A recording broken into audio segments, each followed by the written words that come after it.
In Mexiko leben wir weiterhin unseren Traum der Panamerikaner. Und wie wir einmal mehr feststellen, bremsen uns auch Rückschläge nicht allzu lange aus. Ich hatte die letzten Tage nicht so viel davon.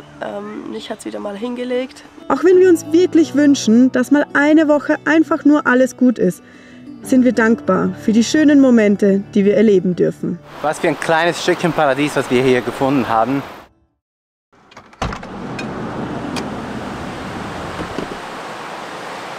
Hallo und willkommen zu diesem neuen Video. Und es ist nicht irgendein Video, sondern unser 100. Reisevlog. Und wir starten an diesem wunderschönen Ort. Das heißt aber auch, dass ich nicht lange quatschen werde, denn wir müssen los.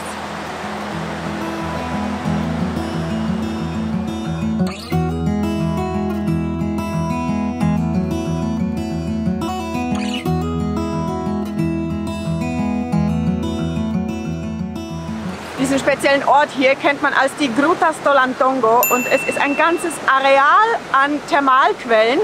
Es gibt hier einen Fluss mit türkisblauem Wasser, es gibt Höhlen, Tunnels und es gibt auch ganz besondere Pools. Und da wollen wir hin, aber wir müssen es uns verdienen, denn wir müssen erstmal hier den Berg hoch. I know that you are having a hard time right now.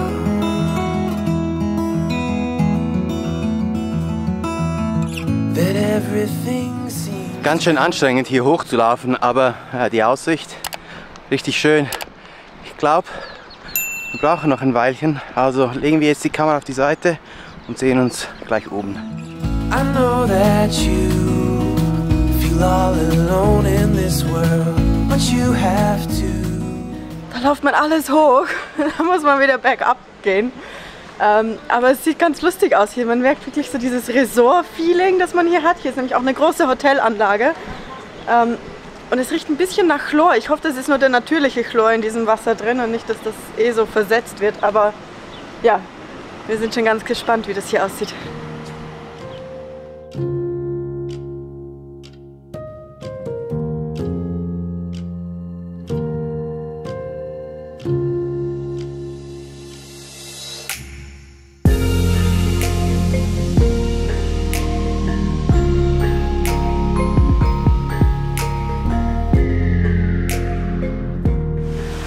Es ist so wunderschön und wir haben hier einen Pool gefunden, da gehen wir jetzt gleich mal rein. Ah, ich freue mich schon und die Aussicht.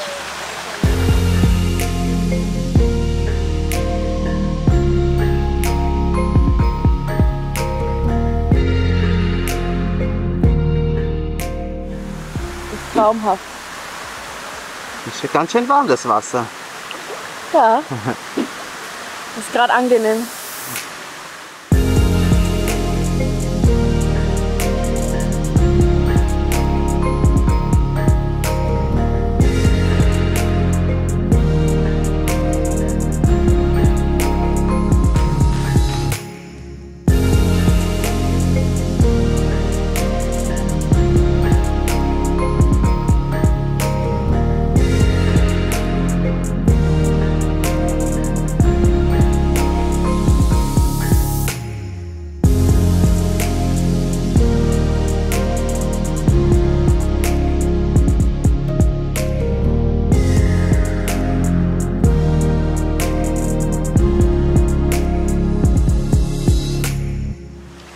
Es ist so schön.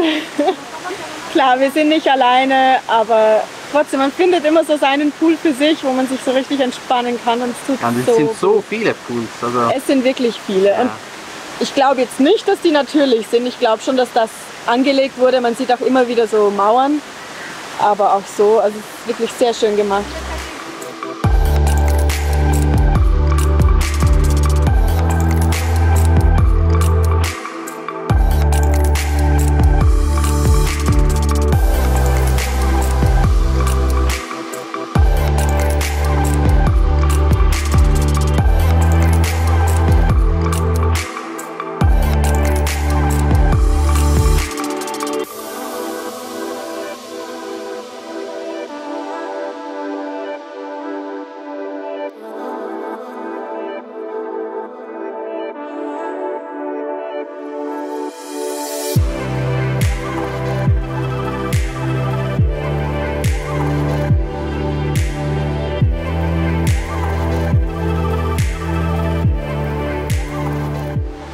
Mittlerweile füllen sich die Pools richtig stark und wir sind auch schon seit über 2 Stunden hier. Ich glaube, es ist langsam Zeit zu gehen.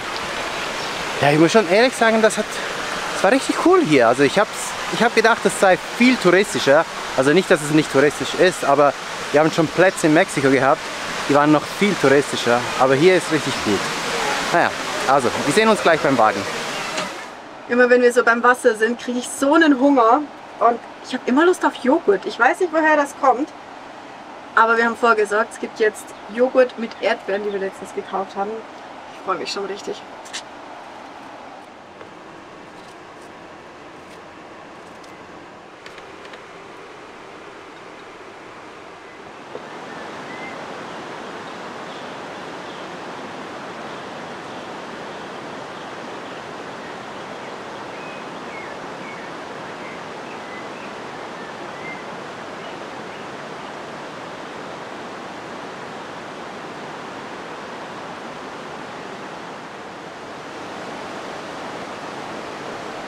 Vielleicht sind euch die Tücher aufgefallen, die wir hier mit haben.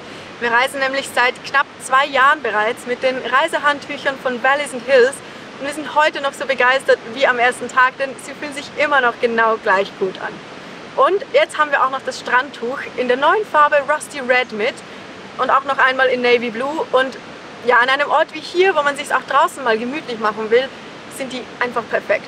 Valleys and Hills ist ein junges deutsches Unternehmen, das von Christina und Andreas gegründet wurde, mit dem Ziel, nachhaltiges Camping- und Vanlife-Equipment zu entwickeln. Und das ist ihnen definitiv gelungen, aber auch die Funktionalität und das Design ihrer Produkte sind top. In den 2 Jahren, in denen wir schon zusammenarbeiten, konnten wir außerdem auch wirklich feststellen, dass sie persönlich hinter diesen Werten stehen und sich dem voll verschrieben haben. Das Strandtuch, aber auch die Reisehandtücher bestehen zu 100% aus Bio-Baumwolle und kommen somit komplett ohne Plastik aus. Und das gilt sogar für die Gummibänder. Außerdem fühlt sich das Material so viel angenehmer an als die klassischen Mikrofaserhandtücher und sie trocknen aber mindestens genauso schnell. Die Produktion findet außerdem in der EU statt und die Tücher gibt es in 4 verschiedenen Farben. Valleys and Hills ist also gleichzeitig auch eine Herzensempfehlung und mit dem Code CHIRPY5 erhält ihr für die nächsten 2 Wochen auch 5 € Rabatt auf den gesamten Warenkorb. Wir setzen euch den Link zu den Tüchern unten in die Videobeschreibung zusammen mit weiteren Infos und ihr findet da eben auch weitere Produkte, also schaut unbedingt im Shop von Valleys and Hills vorbei. Die Siesta gerade hat so gut getan.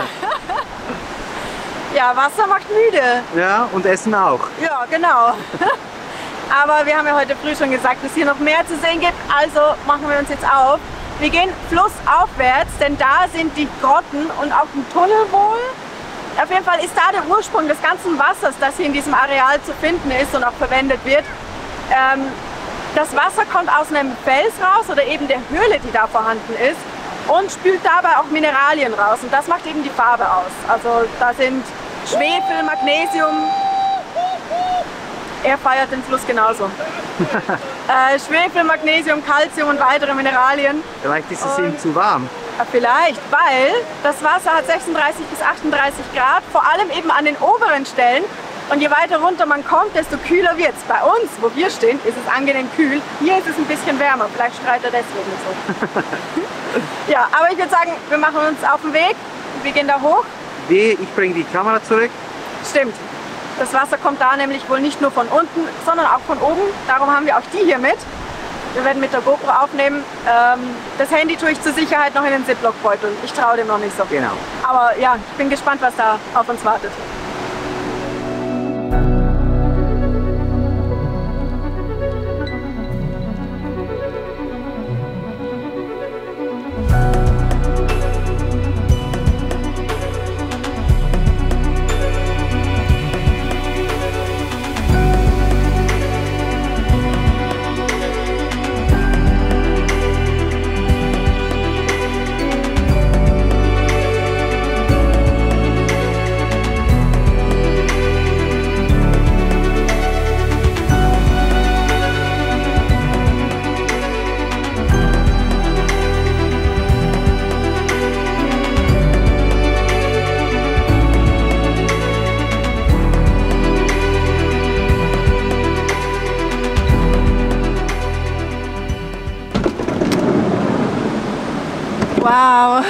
Home sweet home. Das war ja mal ein Erlebnis. Ja, also, so ein richtiges Abenteuer. Ja. Also ich habe es mir gar nicht so vorgestellt. Nein, aber es hat alles überlebt. Wir mussten zwar die Taschenlampe kaufen, sonst hätten wir nichts gesehen, aber der Ziploc-Beutel hat alles trocken gelassen, Ja. Gehalten. Ich bin noch ein bisschen durcheinander. Ja, war schon ziemlich heftig. Also ich muss schon sagen, dass gewisse Stellen waren schon sehr gefährlich, finde ich. Also auch keine Warnschilder. Da gab es also im Tunnel drin, da gab es eine Stelle, das Wasser war richtig tief und da hat uns jemand gesagt, ja, wir müssen uns da unbedingt an den Seilen halten. Denn wenn man da loslässt, dann zieht einem das Wasser einfach einen durch das Tunnel durch. Also, und ein Loch, da war ein Loch im Boden quasi. Ja.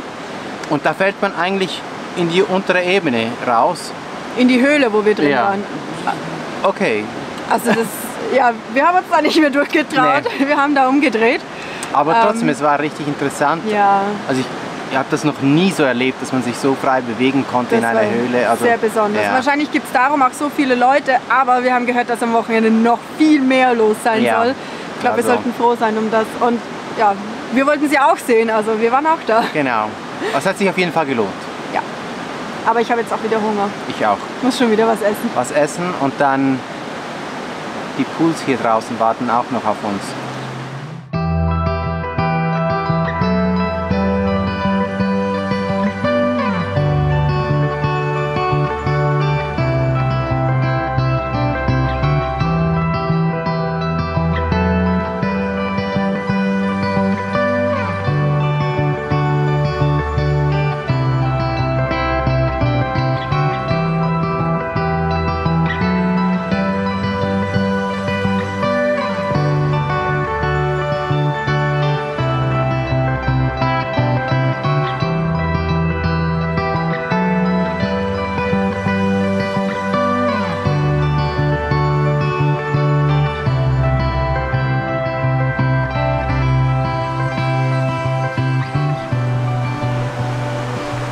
Danke. Bitte. Oh, Ganz schön frisch hier draußen. Ja, und die Sonne weg ist auf einmal. Ja. Das Wasser ist schon warm. Oh. Aber es tut so gut. Ja. Es ist so ein schönes Gefühl. Vor allem nach den ganzen letzten Wochen, es ist richtig Entspannung. Oh ja, ich glaube, wir haben es uns verdient, oder? Ich glaube auch. Einfach herrlich. Na gut. Ja. Wir beenden für heute. Genau. Wir entspannen jetzt so richtig. Wir sehen uns morgen wieder.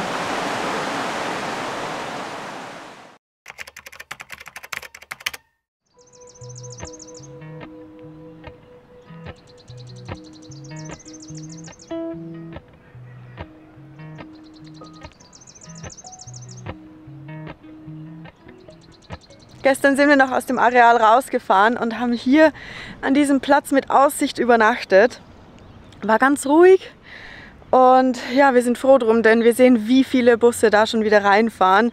Es ist Samstag und ja, heute wird es richtig viele Leute haben. Darum sind wir froh, dass wir gleich gestern Abend schon raus sind. Und wir müssen ja heute weiter. Wir müssen hier den Berg wieder hoch, denn das Ganze war ja in einer Schlucht drin. Also versuchen wir nicht allzu spät loszukommen, denn ja, der Motor wird so oder so warm werden. Dann müssen wir jetzt nicht noch mehr provozieren. Also würde ich sagen, machen wir hier den Van fertig und fahren gleich los.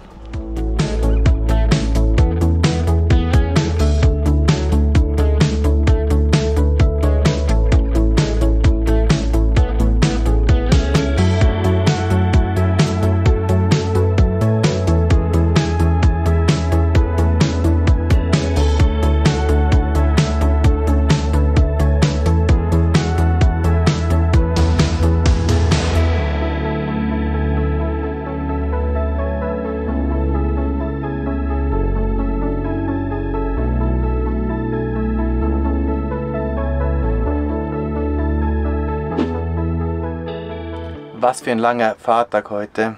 Wir sind ganz schön geschreddert. Ja, sind hier in die Berge hochgefahren, sind auf über 2500 Meter hoch und ja, wie ihr seht, Jessie, die fühlt sich leider nicht so fit.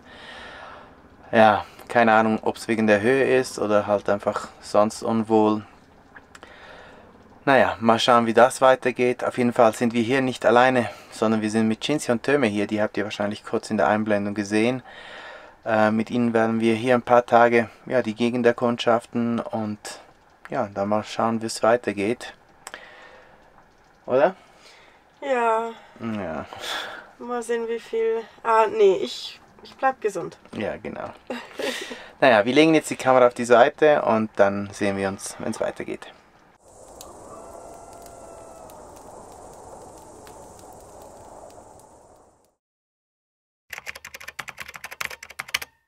Guten Morgen, wir sind seit einigen Tagen in der Sierra Gorda. Das ist ein Gebirge, ich würde grob sagen nördlich von Mexico City. Ja, nordöstlich. Und es ist so schön, es ist wirklich nochmal ein ganz anderes Mexiko.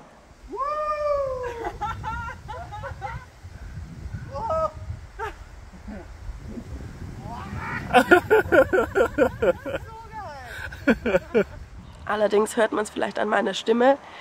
Ich hatte die letzten Tage nicht so viel davon. Mich hat es wieder mal hingelegt. Keine Ahnung wieso. Naja, ich habe eine Ahnung wieso. Aber ja, Roberto war da halt ein bisschen aktiver als ich, aber ohne Kamera. Und das Tolle war, wir sind ja auch mit Cinzia und Tömme unterwegs. Wir haben sie hier in den Bergen getroffen, auf etwa 2800 Metern oder so. Ja, jetzt sind wir aber in der Nähe von Jalpan auf etwa 500 Metern.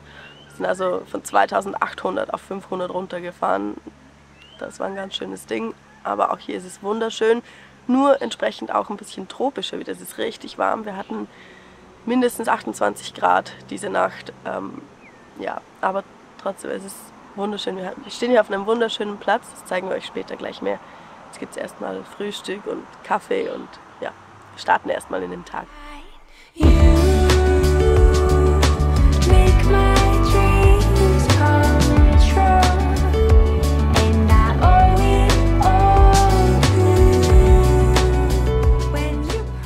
Auf dem Campingplatz, wo wir hier stehen, gibt es auch riesige Mangobäume und wir konnten natürlich nicht widerstehen, haben am ersten Tag gleich einen Eimer von Mangos gekauft. Wir haben gerade mal so 7, 8 Euro, also 150 Pesos bezahlt für, ich weiß nicht, 20, 30, 40 Mangos, echt übertrieben. Aber seitdem besteht unser Frühstück aus Mango-Smoothies. Das heißt, ich mache jetzt auch wieder welche und die sind so lecker. Und Cinzia und Tömme haben ein Frierfach. Das heißt, wir schneiden das immer am Abend vor, dann wird es gefroren und dann ist das so schön kühl und abkühlend und ja.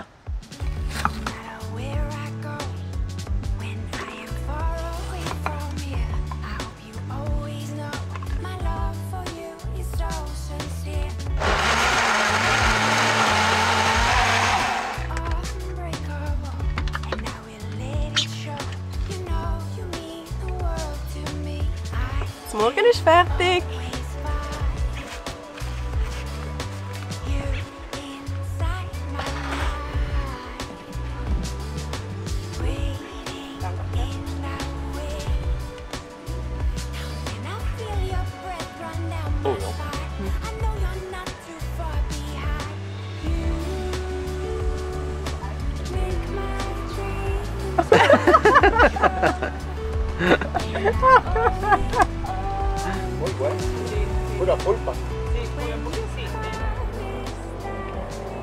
Und jetzt hat er uns nochmal welche gebracht, weil er fand, ja, die schmecken ganz anders als die anderen. Denn, also, gut, ich kann es jetzt vielleicht erklären. Also, diese Mango hier, die man eher so kennt, das ist die Hayden.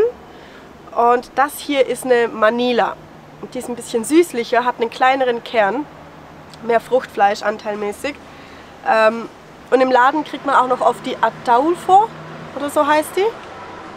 Ja, es gibt über 1000 verschiedene Mangosorten. Ich dachte, Mango ist Mango, aber ja, da lernt man wieder dazu. Und wir haben auf jeden Fall noch für die weiteren 2, 3 Wochen genug Mango. Es wird uns zu den Ohren rauskommen.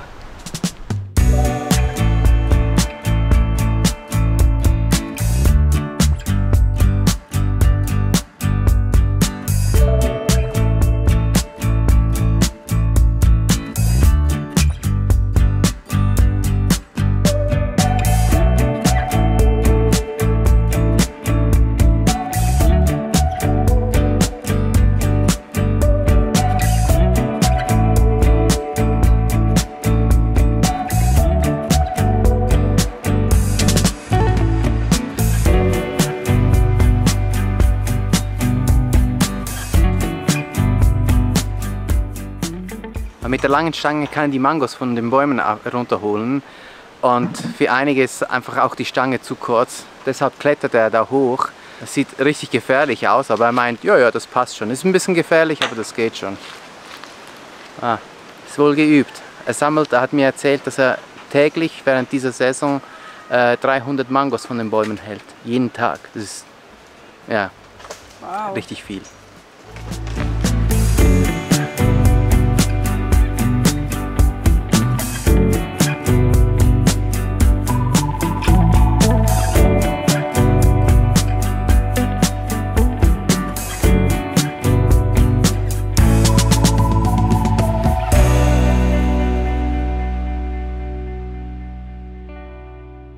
Oh, diese Hitze ist nicht auszuhalten. Und wir haben endlich mal fertig gelümmelt. Ja, das heißt, wir gehen uns abkühlen. Ja, denn hier in der Nähe gibt es einen schönen Fluss. Das sieht richtig cool aus. Ja. Und da springen wir jetzt gleich rein. Hey!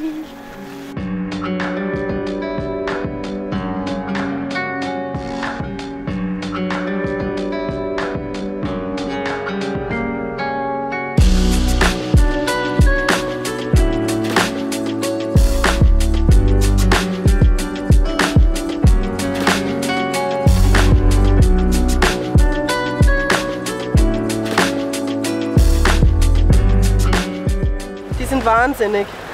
Wieso macht man sowas? Du musst jetzt auch springen. Nee, ich mach gar nichts. Und ich? Du schon.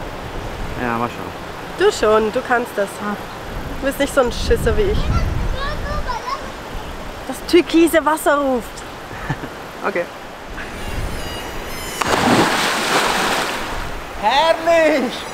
Ja, ich könnte jetzt da auch runterspringen. Ich meine, ich habe ja auch keine Höhenangst oder so, aber jemand muss ja die Sachen runtertragen. Ich opfere mich für die Gemeinschaft.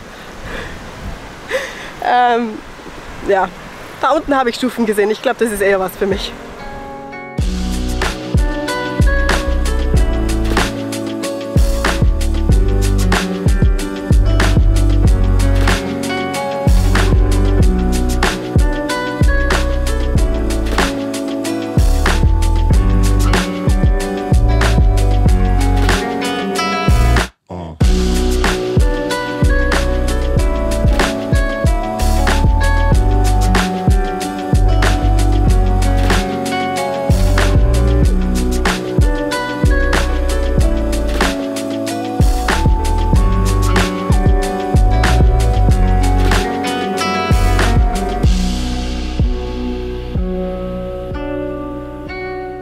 Was für ein kleines Stückchen Paradies, was wir hier gefunden haben.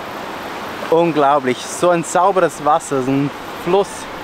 Kommt direkt aus den Bergen, apropos.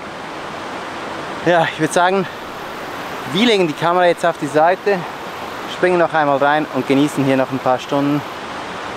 Ja, und dann schauen wir mal, wo es weitergeht. Was für ein schöner Tag hier am Wasser und unter den Mangobäumen. Also, das ist schon ziemlich was Spezielles. Ja, es ist wirklich ganz schön paradiesisch. Und ich bin froh, dass es mir... Ich bin zwar nicht 100%ig fit, aber ja, wenigstens kann man... Also es ist schon seltsam, wenn es so warm ist, dass man krank ist und sich irgendwie schonen soll, aber wenigstens kann man sich auch abkühlen und irgendwie, ja, tut es schon wirklich gut. Ja, vor allem bei der Hitze. Ja. Ja, aber das war ja unsere 100. Folge, also wir hoffen, ihr hattet genauso Freude wie wir auch. Es würde uns wirklich Wunder nehmen und schreibt uns das doch bitte unten in die Kommentare, seit wann ihr unseren Kanal entdeckt habt, also bei welchem Video ihr uns das erste Mal gesehen habt. Das würde uns wirklich Wunder nehmen, nicht wahr? Ja, das wäre schon witzig, ja. Das war's für diese Woche. Abonniert den Kanal. Wir sind fix und fertig. Das Wasser hat uns richtig fertig gemacht. Und wir sehen uns nächste Woche wieder. Hasta luego. Hasta luego.